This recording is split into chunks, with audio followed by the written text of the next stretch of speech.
Damn it. ఏంటిటా కుండబద్దలు కొడతా అత్త. నమస్కారం. కుండబద్దల ప్రేక్షకులకు స్వాగతం. కుక్కతోక పట్టి గోదారి ఈదిన దాని వంకర వంకరే కానీ సాఫీగా రాదని వెనకటికి ఒక సామెత చెప్పినట్టు జగన్మోహన్ రెడ్డికి కానీ వైసీపీ నాయకులకు కానీ వాళ్ళ బుద్ధి వంకర ఏమాత్రం మారలేదని మరొకసారి ప్రూవ్ చేసుకున్నారు. ఈ రోజున ఒక లీవ్లో ఉన్న పోలీస్ ఆఫీసర్ చేత చంద్రబాబు నాయుడు మీద తుళ్ళూరు పోలీస్ స్టేషన్లో కేసు పెట్టించారు. ఇది రెండో కేసు దాదాపుగా. అసలు ఆ పెట్టిన పోలీస్ ఆఫీసర్ ఎవరు, ఎందుకు పెట్టాడు, ఆ కేసు వెనక ఖచ్చితంగా వైసీపీయే ఉందని చెప్పడానికి గల ఆధారాలు ఏమిటి అనేది ఈ వీడియోలో పూర్తిగా మీకు వివరించే ప్రయత్నం చేస్తాను. వీడియో నచ్చితే ఖచ్చితంగా లైక్ చేయండి, ఇంకా 10 మందికి షేర్ చేయండి. అలాగనే మన కుండబద్దలు ఛానల్ని సబ్స్క్రైబ్ చేసుకోవటం మాత్రం మర్చిపోకండి. ఇక అసలు విషయానికి వస్తే, దేవరకొండ ప్రసాద్ అనే ఒక లీవ్లో ఉన్న డిఎస్పీ చేత ఈ రోజున తుళ్ళూరు పోలీస్ స్టేషన్లో చంద్రబాబు నాయుడు పైన, పవన్ కళ్యాణ్ పైన, నారా లోకేష్ పైన, ఇక మీడియా పైన, టీటీడీలో కల్తీ నెయ్యి మీద ఎవరెవరైతే మాట్లాడారో అందరి పేర్లు వరుసగా లిస్టులో రాసి వాళ్ళందరి మీద కంప్లైంట్ ఇచ్చాడు ఆ డిఎస్పీ దేవరకొండ ప్రసాద్ అనే వ్యక్తి. ఇంకా విచిత్రమైన విషయం ఏమిటంటే, ఆయన మెడికల్ లీవ్లో ఉన్నాడు. ఆ విషయాన్ని ఆయనే మీడియా ముందు చెప్పాడు. ఏ మీడియా అనంటే అక్కడ అసలైన దొంగలు దొరికిపోయేది.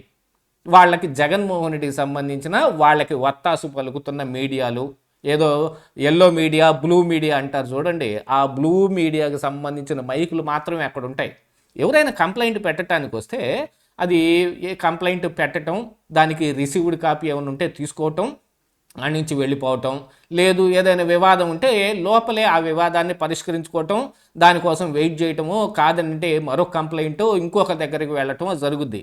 కానీ బయటకు వచ్చి తుళ్ళూరు పోలీస్ స్టేషన్ ముందే నుంచొని ఆ 4 మైకుల్ని పెట్టుకొని ఎదురుగా ఆయన మాట్లాడి ఏం కంప్లైంట్ పెట్టాడో చెబుతూ ఉన్నాడు. ఎలా వస్తాయి ఆ మైకులు? కంప్లైంట్ పెట్టదలుచుకున్నాడు వీళ్ళందరికీ ఫోన్లు చేసి పిలిచి అక్కడికి మాట్లాడా? లేదు, వైసీపీయే దీన్ని ప్లాన్ చేసి వాళ్ళ మైకులను పంపించి ఆయన కూడా లోపలికి పంపించి కంప్లైంట్ పెట్టించిందా అనంటే ఖచ్చితంగా రెండోది జరిగే అవకాశం ఉంది. ఎందుకంటే గతంలో కూడా ఇలాగనే వివేకానందరెడ్డి హత్య కేసులో సిఐ శంకరయ్య అందరికి గుర్తు ఉండే ఉంటాడుగా, ఆ శంకరయ్య చేత చంద్రబాబు నాయుడు మీద ఒక కేసు పెట్టించారు. ఆ తర్వాత అది ఏమైందని అందరం చూశారులే. కానీ ఇప్పుడు కూడా కల్తీ నెయ్యి మీద, అంటే జంతు కొవ్వు కలిసింది నెయ్యిలో అని చంద్రబాబు నాయుడు గారు ఎప్పుడైతే మీడియాతోటి చెప్పారో ఆ రోజు నుంచి మీడియాలో జంతు కొవ్వు ఉంది అంటున్న వాళ్ళ మీద కానీ, లేదు ఇందులో టాయిలెట్ క్లీనర్లు ఉన్నాయి అనేది కూడా అభివర్ణించుతూ వీడియోలు చేసిన వాళ్ళ మీద కానీ, కల్తీ జరిగింది అని వీడియోలు చేసిన వాళ్ళందరి మీద కలిపి పెట్టాట. మరి అందులో మన పేరుందో లేదో మనకైతే తెలియదు. కానీ ఆయన దాదాపుగా మెయిన్ స్ట్రీమ్ మీడియా ఛానల్స్ అంటే టీవీ5, బిఆర్ నాయుడు, ఆయన ఆల్రెడీ టీటీడీ చైర్మనే కాబట్టి ఆయన మీద ఆయన కూడా మాట్లాడాడని, ఏబిఎన్ రాధాకృష్ణ, ఈటీవీ, ఈనాడు పేపరు, ఆంధ్రజ్యోతి పేపరు, ఇక మాట్లాడుంటే టీవీ5 మూర్తి, వీళ్ళందరి పేర్లు రాసి ఉంటాడు. దీంతో పాటుగా మెయిన్గా చంద్రబాబు నాయుడు మీద కేసు పెట్టాడు. ఎందుకు అనంటే అందులో జంతు కొవ్వు ఉంది అని ఈ లీవ్లో, మెడికల్ లీవ్లో ఉన్న దేవరకొండ ప్రసాద్ అనే ఈ డిఎస్పీ గారికి ఎక్కడ లేని మనోవ్యధకి గురి చేశారంట. ఇంకా ఆయన చాలా విషయాలు చెప్పాడు ఆ బ్లూ మీడియాతో మాట్లాడుతూ కూడా. తాను ఎరకల కులానికి సంబంధించిన వాడిని, దాన్ని చదవటానికి ఏకలవ్య అనువంశీకులం అని చెప్పుకుంటూ అసలు శ్రీ వెంకటేశ్వర స్వామి వారికి ఎరకల జోస్యం చెప్పటం మూలానే ఆయనకి బీబీ నాంచారమ్మతో పెళ్ళయిందనే విషయాన్ని చెప్పుకొస్తూ ఇట్లాగ ఓ పెద్ద చాట భారతం కథంతా చెబుతూ, నేను ఆ కులానికి సంబంధించినోడు కాబట్టి ఆ స్వామివారంటే నాకు ఎనలేని భక్తి ఉంది. ఆయన అట్లా అయితేనే ఎనలేని భక్తి ఉంటుందా? మిగతా దేన్ని ప్రపంచవ్యాప్తంగా ఉన్న ఈ భక్తులందరూ అలానే స్వామివారి మీద భక్తి పెంచుకుంటున్నారా? అలాంటిది ఏమి ఉండదు కదా. కేసు పెట్టడానికి ఏదో ఒకటి కావాలి. దానికి కూడా నిమ్న కులాలకు చెందిన వాళ్ళని ఎన్నుకోవటం. వీళ్ళందరూ సిఐ శంకరయ్య కానీ, ఇప్పుడు ఈ మెడికల్ లీవ్లో ఉన్న ఈ డిఎస్పీ దేవరకొండ ప్రసాద్ కానీ, ఎక్కడో చోట ఏదో అవినీతి జరిగితేనో, లేదు ఆ రోజుల్లో జగన్మోహన్ రెడ్డి 30 సంవత్సరాల పాటు సీఎంగా ఉంటాడు, మనకేం పర్లేదని గుడ్డలు చింపుకొని గుండెలు చింపుకొని జగన్మోహన్ రెడ్డి ఫోటోని లోపల పెట్టుకున్నారు చూడండి.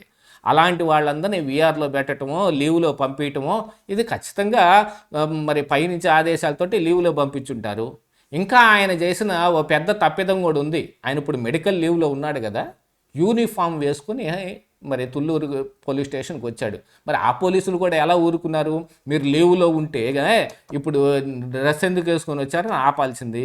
కానీ డిఎస్పీ స్థాయి వ్యక్తి కదా అని మరి వాళ్ళు ఏమైనా ఊరుకున్నారేమో. అక్కడ సిఐ గారు లేరంటే మరి కానిస్టేబుల్స్ ఉన్నారు, ఎందుకు వచ్చిన వాళ్ళే అని వాళ్ళు ఈయన ఇచ్చిన కంప్లైంట్ని తీసుకొని పక్కన పెట్టుకొని ఇంకా మీరు వెళ్ళరండి, సిఐ గారు వచ్చిన తర్వాత మేము ఆయనకి ఇస్తాంలే అని చెప్పారు.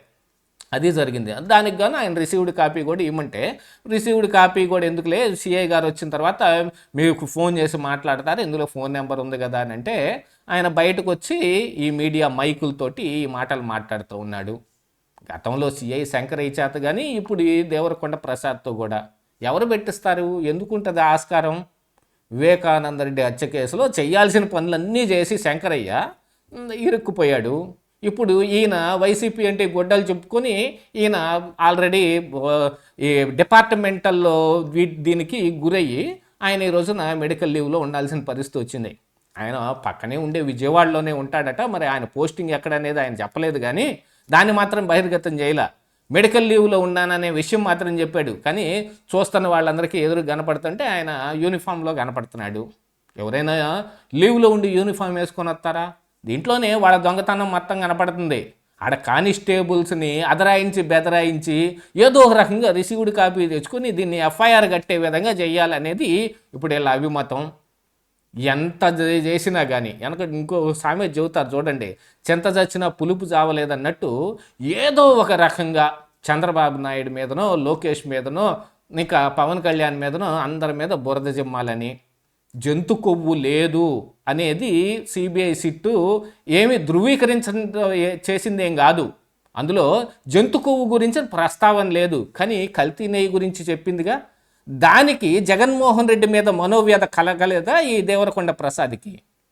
ఎందుకు ఈ సిగ్గులేని జన్మలు ఇంకా వాళ్ళకి? కల్తీ నెయ్యి పామాయిల్ తోటి, పామ్ కెర్నాయిల్ తోటి, రసాయనిక ఈస్టర్లతోటి లడ్డూ తయారు చేసి కోట్లాది లడ్డూలు భక్తులకి పనిచేసిన తర్వాత, స్వామివారికి కూడా నివేదన చేసిన తర్వాత అంత అపారమైన భక్తి కారిపోతున్న ఈ దేవరకొండ ప్రసాద్కి జగన్మోహన్ రెడ్డి మీద ఎందుకు కలగలేదు కోపం? ఆయన మీద ఎందుకు పెట్టలేదు కంప్లైంటు?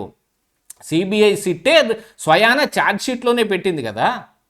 అలాంటప్పుడు వీళ్ళు ఈ పని చేయాలి కదా.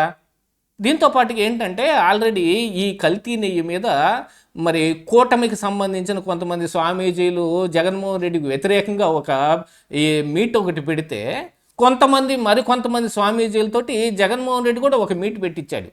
దేనికి దానికి ఇలా చేస్తూ మళ్ళీ ఈ రోజున చంద్రబాబు నాయుడు మీద మరో కేసుకి ఉపక్రమించారు. వీళ్ళ బుద్ధి ఏ రోజుకి మారదండి, వీళ్ళు ఇదే కుట్రలు చేస్తారు అని చెప్పడానికి ఇంతకు మించిన తార్కాణం ఏం కావాలి? ఇదే ఈరోజు కుండబద్దలు.